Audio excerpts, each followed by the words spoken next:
All right, so now we've talked about school values. Let's move on to the missions worksheet. So once you have the values and principles that you stand on, then the mission is just what a mission is. When I just watched 1917 with my husband, and I usually fall asleep in movies, but for whatever reason, I only fell asleep through most of that movie or part of that movie and not most like normal.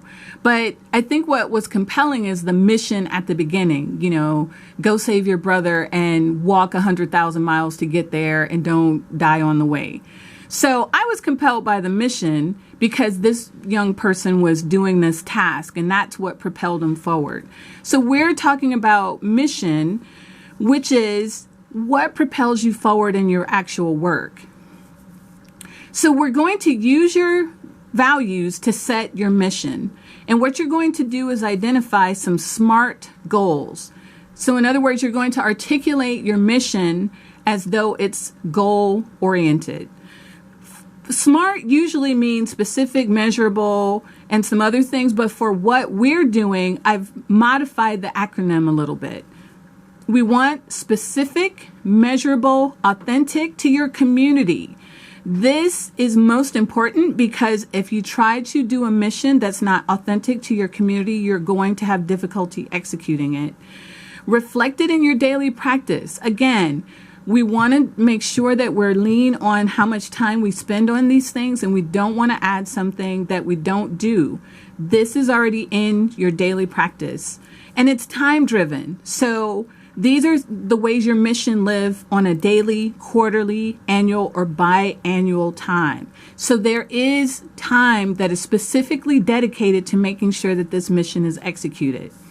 So I'm just going to go through and again use Oak Tree Learning Center as our example.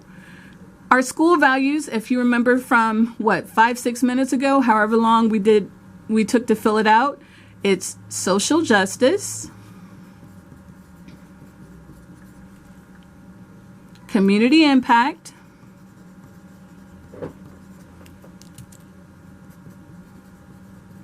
and teacher development.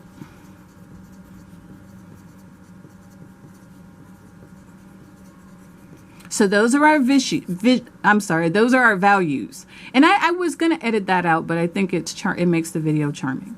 So how do these three things turn into the action plan?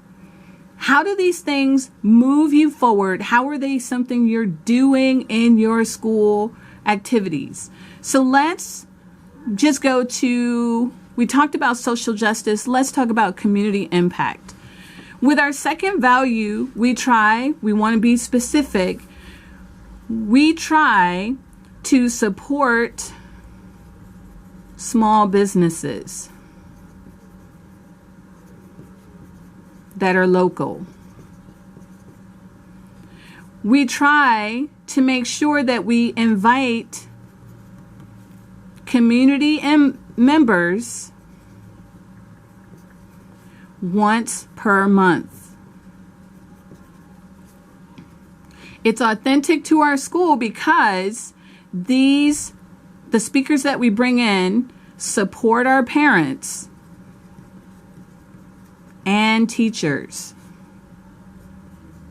in becoming better parents and becoming better teachers.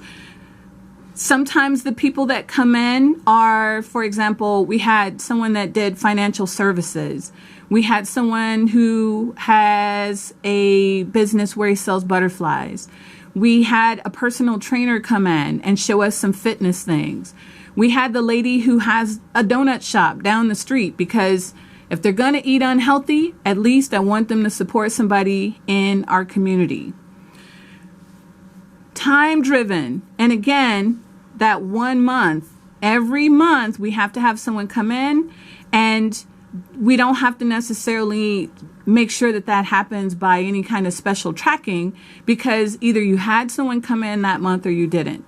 So what you're going to do with each of these is identify the specific things you do, the measurable things, how it can be measured, why is it authentic to your school, how is it reflected in your daily practice, and when does it happen? Is it something you do daily, annually, or biannually? So again, using your values and your mission, now you have kind of marching orders. I don't have to come up with a playbook because I know if I'm doing something at the school, I have to find a small business. I know that if I want to have a speaker, I have to invite someone from the local San Bernardino area. If I want to make sure that the speaker is someone that our parents will love, I will listen to what they need and get feedback from them. I don't have to worry about, am I doing this? Is this part of what happens at our school? Because we have to do this once a month. And again, an email, you would be surprised how far that goes. I usually send out one email to 3 or 4 businesses, and all 3 or 4 always say yes. And then if I don't need them for that month, then I schedule them out for January, February, March. And then I have 3 businesses all lined up. But again, those are my marching orders. That's what's making my school move forward and driving what we do here for our kids and to add quality to our program.